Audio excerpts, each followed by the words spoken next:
अलीगढ़ नाम के शहर में पूनम अपने पति, बच्चे और सास ससुर के साथ रहती थी। पूनम की सुबह नाश्ते में क्या बनेगा से शुरू होती और रात के खाने में क्या बनेगा पर खत्म। ऐसे ही एक सुबह बच्चों की टिफिन बना देती हूँ। आज तो बहुत लेट हो गया है। नव्य, उदित, पोहा दे दूं ना टिफिन में? नहीं नहीं मम्मी, मैं पोहा नहीं खाऊंगा।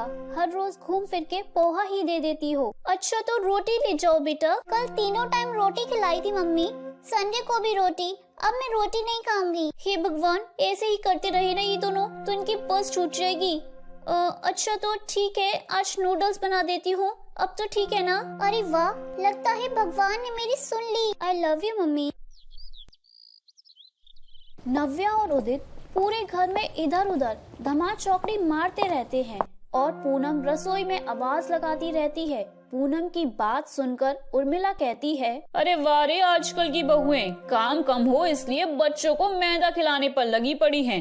खैर मुझे क्या है, मैं कुछ बोलूंगी तो चार बातें सुना देंगी कि मेरे बच्चे हैं, जो चाहूं खिलाऊं। भाग्यवान, धीरे बोलो वरना सुबह सुबह महाभारत हो जाएगा। अरे हम बूढ़ों को नाश्ता मिलेगा कि नहीं? पूनम फौरन बच्चों को टिफिन देकर अपनी सास के पास जाती है। क्या बना दूं मम्मी जी? अरे कुछ भी बना दे जो जल्दी बन जाए।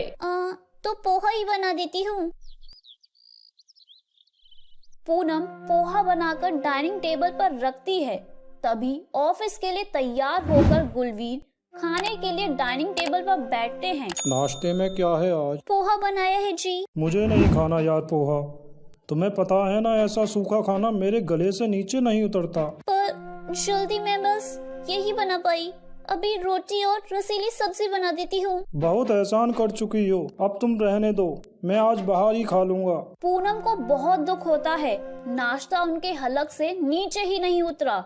उर्मिला और किशन आराम से नाश्ता करके अपने कमरे में जाने लगते हैं। अरे पति की पसंद का तो ख्याल रखा कर बहू, समय नहीं होता तो जल्दी उठ जाया कर। अरे मैं तो 3 बजे उठ जाया करती थी। ये कहकर उर्मिला अपने कमरे में चली जाती है। पूनम पूरे घर का झाड़ू पोछा करती है।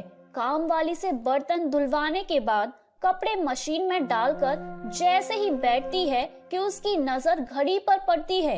12:30। अरे आज तो समय भागा ही जा रहा है। दोपहर के खाने की तैयारी कर देती हूँ वरना फिर से देर हो जाएगी।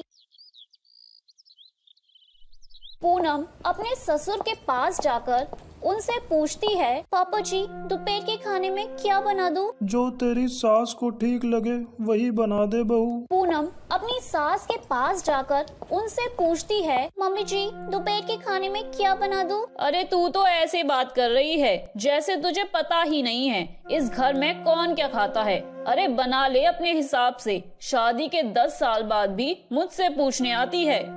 ठीक है मम्मी जी, फिर तो मैं दाल चावल बना लेती हूँ। दाल चावल तो साथ में भिंडी की सब्जी बनाना, बाकी सब्जियाँ तो बड़ी महंगी हुई पड़ी हैं। तो दाल में प्याज और हरा धनिया ना डालो मम्मी जी। अरे ना बिल्कुल नहीं।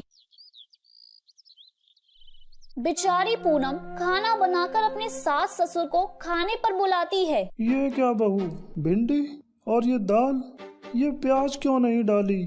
और रोटी कहाँ है? आपने ही तो बोला था ना पापा जी कि जो मम्मी जी बोले वही बना लो। तो सब्जी पूछने को बोला था बहू। तू नहीं जानती कि रोटी के बिना मुझे संतुष्टि नहीं होती? वो कल तीनों टाइम आपके लिए रोटी ही बनाई थी ना पापा जी। वो रोटी बची हुई है, कोई खाना ही नहीं चाहता तो आज इसीलिए नहीं बनाई। कल की रोटी पड़ी है, वही ला दूं क्या पापा जी? अरे हाँ बहू ले आओ। ये कौन से शहंशाह हैं कहीं के? तभी बच्चे आ जाते हैं स्कूल से। मम्मी खाना, आओ दोनों आ जाओ। वाओ भिंडी, ये क्या मम्मी, आलू की सब्जी क्यों नहीं बनाई? अब मेरे लिए ये चावल फ्राई कर दो, मैं वही खा लूंगा। हाँ तो मैं भी वही खा लूंगी। ये कहकर दोनों बच्चे कपड़े बदलने चले जाते हैं। अपने घर पर हो रहे इस तमाशे से पूनम तंग आ चुकी थी। घर में 6 लोग थे और 6 तरह के पकवान। मैं क्या अपने लिए प्लेट लगाऊं? सबने जो छोड़ा है वही खा लेती हूँ। अन्न बर्बाद भी तो नहीं करना चाहिए ना। सुबह से सभी का मूड बहुत खराब था, इसलिए पूनम रात के खाने में सबकी पसंद के अनुसार अलग अलग खाना बनाती है। पापा जी के लिए रोटी और सूखी सब्जी, बच्चों के लिए आटे का पास्ता, मम्मी जी के लिए दाल चावल रोटी सब्जी और इनके लिए आलू की रसीली सब्जी और रोटी। बेचारी पूनम इतना काम करके पसीना पसीना हो जाती है। वो जैसे ही रसोई से सारा खाना डाइनिंग टेबल पर सजाने के लिए बाहर ले जाती है तो देखती है कि सभी बाहर जाने के लिए तैयार होकर बैठे हैं। पूनम, कुछ बनाने की जरूरत नहीं है, हम सब बाहर खाने पर जा रहे हैं। क्यों? हाँ, तुम जल्दी से तैयार हो जाओ, हम सब तो रेडी हैं। अरे आजकल की बहुएं तो 2 मिनट रसोई में क्या गई, पसीना आने लगता है। हम तो एक बार में 50-50 लोगों का खाना बना देते थे। क्यों जी? अरे मुझे मत फंसाओ तुम। बेचारी पूनम के तो तोते उड़ गए थे। वो थक हार कर इतनी मेहनत से सबके लिए खाना बनाती है और सबने अलग ही प्लान बना रखा था।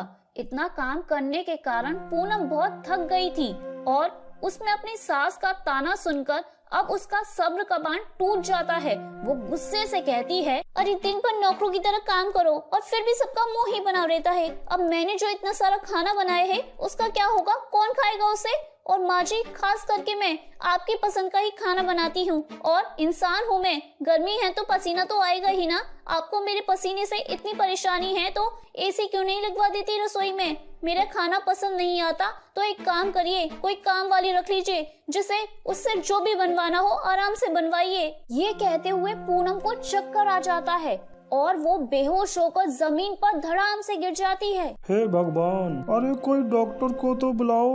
गुलवीर डॉक्टर को फोन करके बुलाते हैं।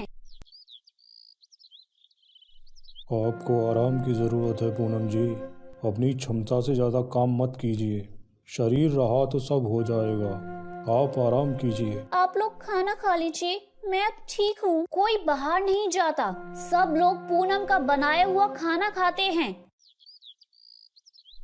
और अगले दिन ये रोज रोज की चिक चिक से किसी का फायदा नहीं होने वाला, अब हमें काम वाली रखनी ही होगी। पापा, आप अपने सभी दोस्तों को कह दीजिए, किसी को भी काम वाली पता हो तो बताए। मम्मी आप भी, और बच्चों आप भी, मैं भी ढूंढता हूँ अगर कोई मिल जाए तो। तभी दरवाजे पर दस्तक होती है। अरे किसी को काम वाली मांगती है क्या? मेरे को पता चला यहाँ पर कोई काम वाली ढूंढ रहा है। हाँ, पर काम वाली नहीं, ऐसी कोई जो खाना भी बना दे। अरे मेरे को सब कुछ आता है, इडली, मसाला इडली, डोसा, रवा डोसा, चाइनीज, इटालियन, पूरी, कचौड़ी, पराठा, ब्रेड पकौड़ा, दही बड़ा, बड़ा, सब कुछ। अरे अरे रुक भी जा। अरे खाने के मामले में कान तक का हाथ पकड़ना मुश्किल ही नहीं, नामुमकिन है, नामुमकिन। अरे क्या तू हलवाई के खानदान की है क्या? अरे नहीं, खुद ही हलवाई हूँ मैं, पहले ढाबे पर जो काम करती थी। तो फिर ठीक है, आज से ही काम पर लग जाओ, बाकी मम्मी तुम्हें सब समझा देंगी। मम्मी निकलता हूँ मैं। पूनम के ससुराल के दाल चावल रोटी के मामले को हल करने के लिए अब आ गई थी कांता, पर अब मुश्किल हल होगी या उलझ जाएगी वो तो वक्त ही बताएगा।